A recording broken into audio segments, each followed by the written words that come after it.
নাগা চৈতন্যের সঙ্গে বিচ্ছেদের পর অনেকটাই ভেঙে পড়েছিলেন সামান্থা রুথ প্রভু। ভুগছিলেন মায়োসিস নামে বিরল এক রোগেও। সবকিছু মিলিয়ে জীবনের নানা চড়াই উতরাই পার করেছেন এই দক্ষিণী অভিনেত্রী, তবু মনোবল হারাননি। নিজেকে সামলে আপন মনে এগিয়ে চলেছেন। এরই মধ্যে খবর, নতুন প্রেমে পড়েছেন সামান্থা। শোনা গেছে পরিচালক রাজনীতি মরুর সঙ্গে অভিনেত্রীর সম্পর্ক নিয়ে জ্বলছে জল্পনা। তাদের দুজনকে একসঙ্গেও দেখা গেছে। তবে জানা গেছে এখনই বিয়ে নয়, তারা নাকি লিভ ইন অর্থাৎ একত্রে বসবাস করবেন। এই সম্পর্ক নিয়ে এখনো কোনো মন্তব্য করেননি সামান্থা বা রাজ কেউই। তবে সামান্থার শেয়ার করা একটি ছবি জল্পনার গৃতাহুতি দিয়েছে। এবার সামান্থার এক ঘনিষ্ঠ সূত্রই জানিয়েছেন চরিচিত যুগল নাকি একসঙ্গে থাকার পরিকল্পনা করছেন। সেই সূত্রের কথায় সামান্থা ও রাজ এবার একসঙ্গে থাকার পরিকল্পনা করেছেন।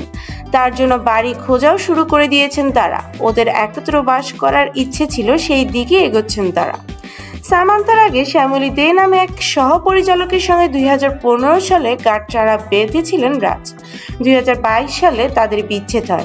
সিটাডেল হানিবানিতে কাজ করতে গিয়েই নাকি সামান্থার সঙ্গে ঘনিষ্ঠতা তৈরি হয় রাজের। এদিকে 2021 সালে নাগা চৈতন্যের সঙ্গে বিচ্ছেদ হয় সামান্থার। সবিতা ধুলিপালার সঙ্গে নাগের ঘনিষ্ঠতার নাকি ছিল বিচ্ছেদের কারণ। তারপরে সেই সবিতাকেই বিয়ে করেন নাগ। অন্যদিকে বিবাহ বিচ্ছেদের পর বেশ বিষণ্ণ হয়ে পড়েছিলেন সামান্থা। তাই তার অনুরাগীরা অপেক্ষায় ছিলেন কবে ফের প্রেমে পড়বেন সামান্থা। অবশেষে অপেক্ষার অবসান।